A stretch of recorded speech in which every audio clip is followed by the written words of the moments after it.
मैं कल उसके घर गई हूँ तो मुझे पता चला है कि एक्चुअली उसका मर्डर पिछले 3 दिनों से प्लान हो रहा था।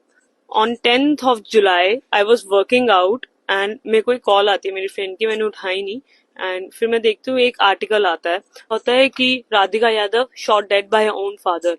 एंड सबसे पहले मैं राधिका को कॉल करती हूँ और मैं उसको बोलना चाहती हूँ कि थैंक गॉड कि ये तू नहीं है, थैंक गॉड कि ये तू नहीं है। एंड वो मेरा कॉल नहीं पिक करती है। फिर मैं आर्टिकल को फिर दोबारा देखती हूँ और मुझे वो घर देखता है, और बस मुझे ऐसा लगता है कि it's the end of the world. मतलब मेरे पैरों के नीचे से जमीन चली जाती है। Then I called her sister and मुझे somehow I managed to went to the cremation।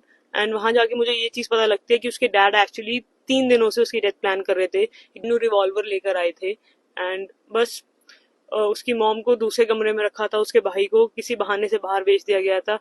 Radhika के पास एक डॉग है लूना, एंड वो पिटबुल है। तो मतलब she would have also saved her, but उसको भी घर से थोड़ा बाहर रखा गया था।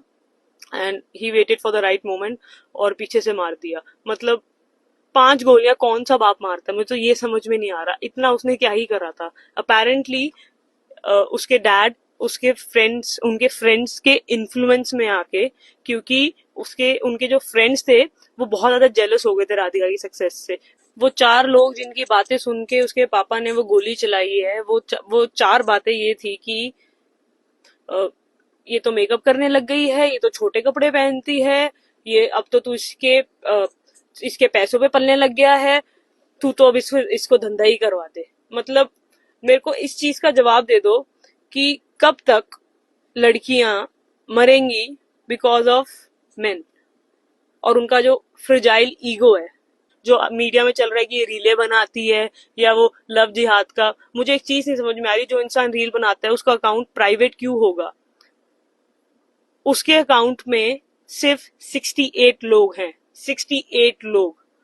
जो इंसान रील डालता है उसके कभी इतने इतने कम फॉलोअर्स नहीं हो सकते हैं। अपना अकाउंट उसने प्राइवेट करा हुआ था, लास्ट रील उसने डाली थी 23rd March 2024। मैं रही हूँ उसके साथ, मैं उसको जानती थी और मुझे पता है कि वो बहुत ज्यादा शरीफ थी। बट पिछले 10 दिनों में उसकी लाइफ इतनी ज्यादा मिजरेबल हो गई थी कि उसने बस गिव अप कर दिया था। उसने बोला था कि जो तुम बोलोगे, मैं जैसे तुम बोलोगे मैं रहने को तैयार हूँ।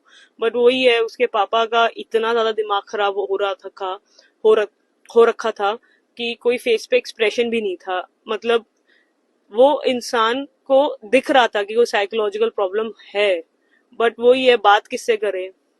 मुझे बस एक चीज समझ में नहीं आती है कि कब तक ये